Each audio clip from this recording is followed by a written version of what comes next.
قیامت کے دن سب سے پہلے جو آپس میں ایک دوسرے کے خلاف کھڑے ہوں گے وہ ہمسائے ہوں گے. تو علماء نے کہا اس کا کیا مطلب؟ حدیث میں تو آتا ہے کہ سب سے پہلا سوال نماز کا ہوگا، اور ایک حدیث میں آتا ہے سب سے پہلا فیصلہ قتل کا ہوگا. تو یہ ہوا کہ سب سے پہلے دو شخص جو کھڑے ہوں گے وہ ہمسائے ہوں گے. تو کہا کہ عبادات میں سب سے پہلا سوال نماز کا ہوگا، اور معاملات کے اندر سب سے پہلا فیصلہ قتل کا ہوگا. اور تیسری بات ارشاد فرمائی اخلاق میں سب سے پہلا معاملہ جو قیامت کے دن سامنے آئے گا وہ اخلاق کا ہوگا. اور وہ دو ہمسائے، اگر ایک ہمسائے کا دوسرے کے ساتھ رویہ ٹھیک نہیں تھا تو وہ ہمسایہ قیامت کے دن کھڑا ہو جائے گا اور کہے گا مالک یہ میرا ہمسایہ تھا اور اس نے میرے ساتھ رویہ ٹھیک نہیں رکھا. تو اپنے اخلاق کی خوبصورتی کے لیے میں اور آپ کوشاں ہو جائیں. حضرت ابو ذر رضی اللہ تعالیٰ عنہ کو حضور نے مختلف مواقع پہ وصیتیں کی. ان میں سے ایک وصیت یہ تھی کہ یا ابا ذر لا عقل کالتدبیر، تدبیر جیسی عقل نہیں ہے.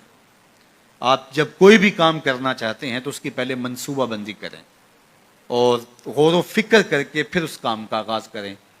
سمجھداری اس سے بڑھ کر اور کوئی نہیں ہے. یہ میرے حضور کی دی ہوئی تعلیمات ہیں. اور پھر دوسری بات ارشاد فرمائی ولا ورع کالکف، اور رک جانے سے بڑا تقوی کوئی نہیں ہے، پرہیزگاری کوئی نہیں. نیکی کرنا بہت اہم ہے لیکن گناہ سے بچنا اس سے زیادہ اہم ہے. رک جائیں، کسی کا بھلا نہیں کر سکتے تو نقصان نہ کریں. تو اچھائی کرنے کی فضیلت اپنی جگہ، لیکن برائی سے رک جانا اس سے زیادہ اہم ہے. تو فرمایا ورع، تقوی، پرہیزگاری رک جانے سے بہتر کوئی نہیں ہے. پھر تیسری بات ارشاد فرمائی اللہ کے محبوب علیہ الصلوۃ والسلام نے ولا حسب کا حسن الخلق، اور حسن خلق سے بڑا کوئی حسب نہیں ہے. سب سے بڑا حسب حسن خلق ہے. تو اپنے اخلاق کی خوبصورتی کے لیے مجھے اور آپ کو کوشاں ہونا چاہیے. یہ وہ وصیتیں ہیں جو حضرت ابو ذر غفاری کے نام میرے اور آپ کے آقا و مولا حضور نبی رحمت نے فرمائی.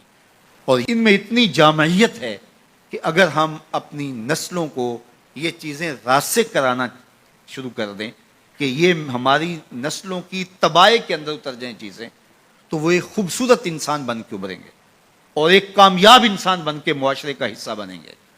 اور ان کی زندگی تقوی سے بھی عبادت ہوگی، ان کی دنیا بھی اچھی ہوگی، ان کی آخرت بھی اچھی ہوگی. ان کو اچھی طرح ازبر کر لیں، یاد کر لیں، روحوں میں اتار لیں اور اپنے اندر بھی ان کو جذب کریں اور اپنی نسلوں کے اندر بھی ان کو جذب کریں، نصب العین بنا لیں. تو یہ دنیا بھی اچھی اور وہ دنیا بھی اچھی. تو اصل زندگی آخرت کی زندگی.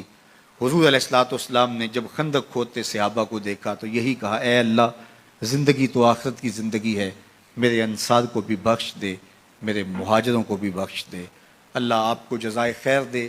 جس شوق و ولولے کے ساتھ، جس محبت کے ساتھ آپ لوگ دور و نزدیک سے تشریف لائے، جس محبت کے ساتھ بیٹھے اور اس اجتماع میں شرکت کی، اس کا آپ کو اللہ بہتر